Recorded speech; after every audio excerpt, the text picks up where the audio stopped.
welcome to another deep dive. I've been hearing whispers about this concept, smart tool rental lockers. And frankly, the more I looked into it, well, the more interesting it got. It feels like a genuine, maybe under-the-radar business opportunity that's really sort of gaining traction. And I'm keen for us to unpack why. Yeah, it's definitely bubbling up. So picture this.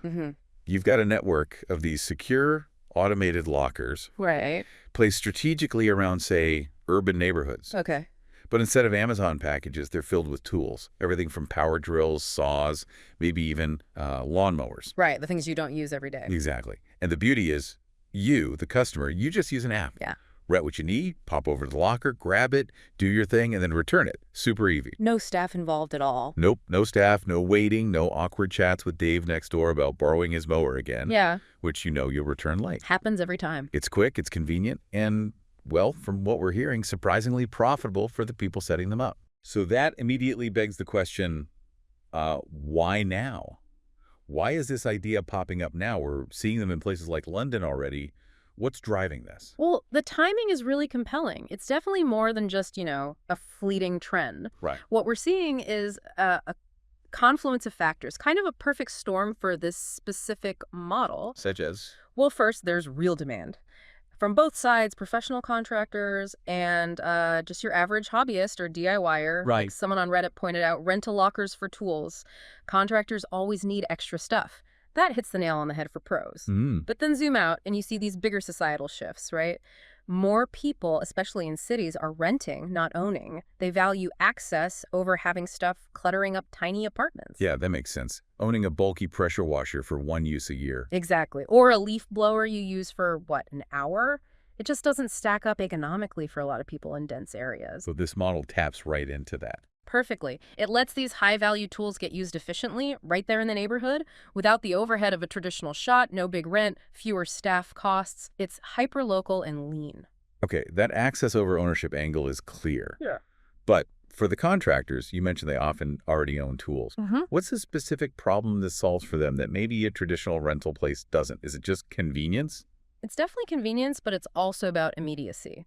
And sometimes specialized access. How so? Think about it, traditional rental shops. They have set hours, right? They might be across town. There's paperwork. Sure. So if a contractor suddenly realizes they need, say, a specific tile saw, or maybe just an extra drill because theirs is on another site, and it's 7 a.m. on a Sunday. Yeah, they're stuck. Exactly. Yeah. But a nearby locker, available 24/7, that's a game changer. It cuts downtime, keeps the job moving. It's all about efficiency on their tight schedules. Okay, that paints a clearer picture for the pro market.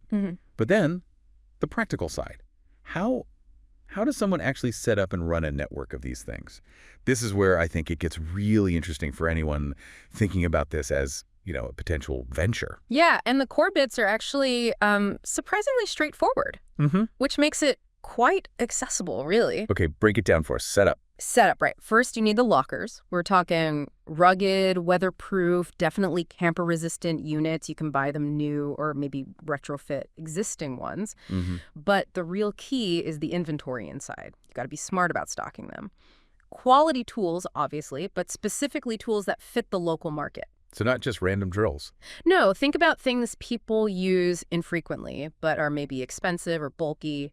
Pressure washers, like you said, maybe specialized tiling tools, floor sanders, things people hesitate to buy. Got it. And location. Where do you put these things? Location strategy is crucial. You want high traffic, high density spots. Near apartment complexes makes a ton of sense. Okay. Also, near hardware stores, maybe catch people who need something the store doesn't have, or it's after hours. Even co-working spaces could work.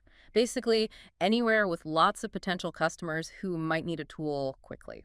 And how do people actually rent the access and payment part? That's all tech-driven, usually app-based, or sometimes a kiosk with a QR code right there at the locker bank. Seamless. Yeah, the goal is minimal friction.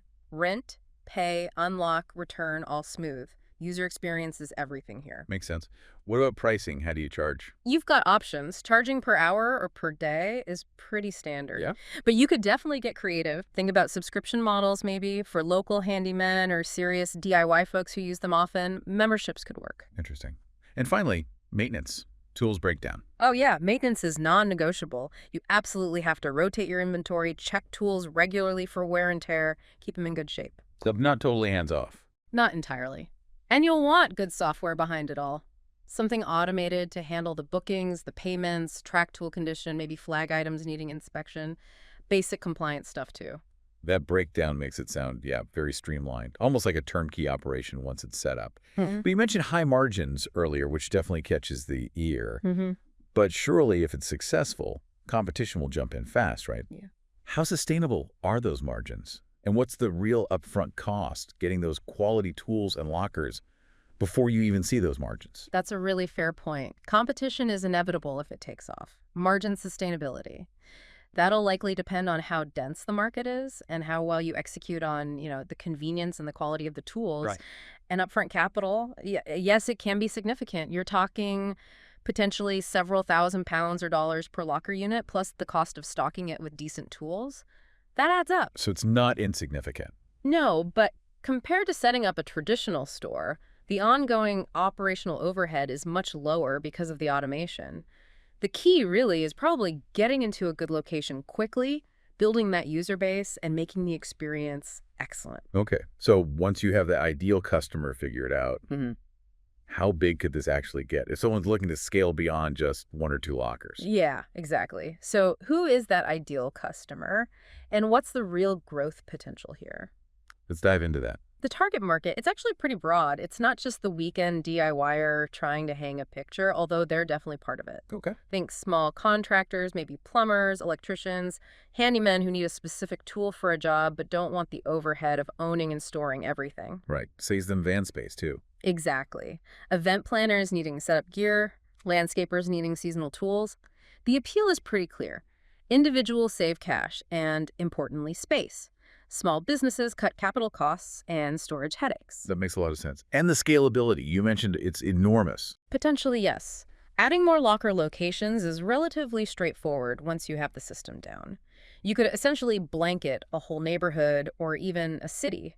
Create a network. Precisely. And beyond just adding more locations, you can diversify. Maybe one set of lockers focuses on woodworking tools if it's near a maker space, another on gardening gear in a suburban edge area. Tailoring the inventory. Right. And you could even expand into selling related stuff, accessories, sandpaper, safety glasses, the consumables people need with the tools. Smart. How do you market this, though? Get the word out. Partnerships seem key.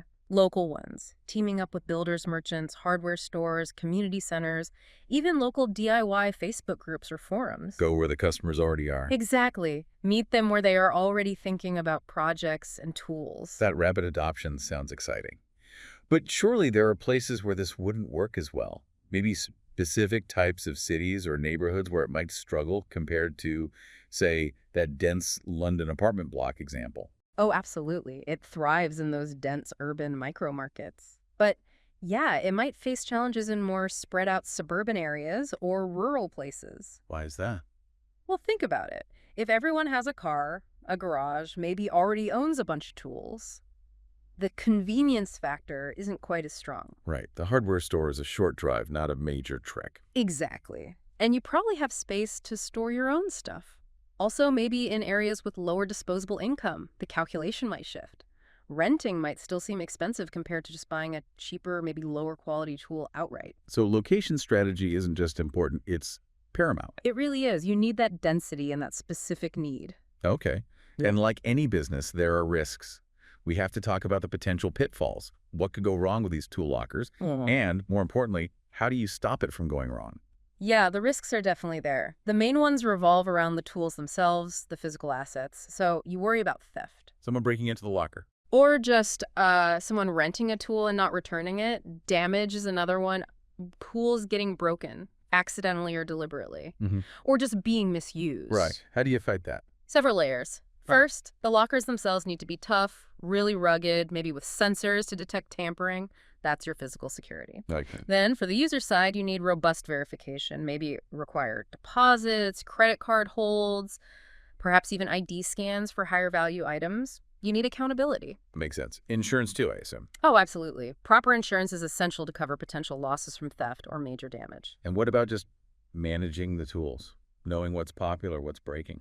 That comes down to smart inventory management. Using that software we talked about, you need to track usage data religiously. Well, so you can see which tools are flying off the shelf and which ones are just gathering dust.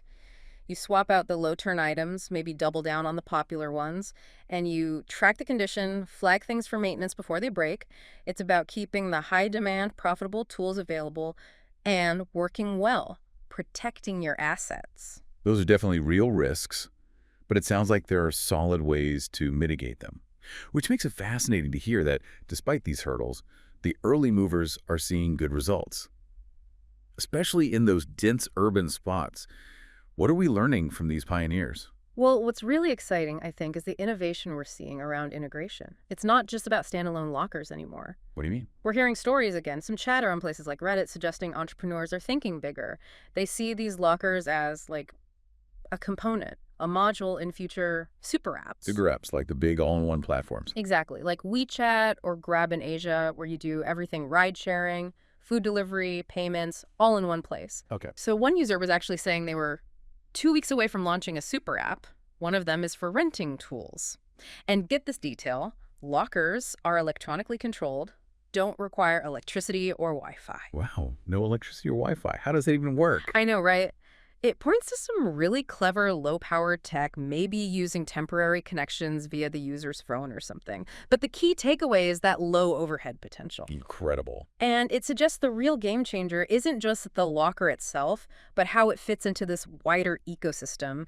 Tool rental becomes just another integrated, frictionless service within an app people already use daily. Which would slash customer acquisition costs. Massively. Yeah. And hugely expand the potential market. It stops being a niche thing you seek out and just becomes a utility.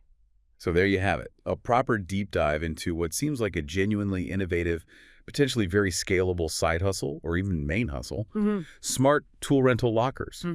Low overhead once you're set up, that promise of recurring revenue, plenty of room to grow. It's definitely one to watch if you've got that entrepreneurial itch. Absolutely. And it really prompts you to think, outside the toolbox.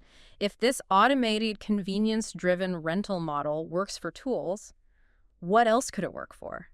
Think about other things people use infrequently, especially in these dense, increasingly rental-focused cities.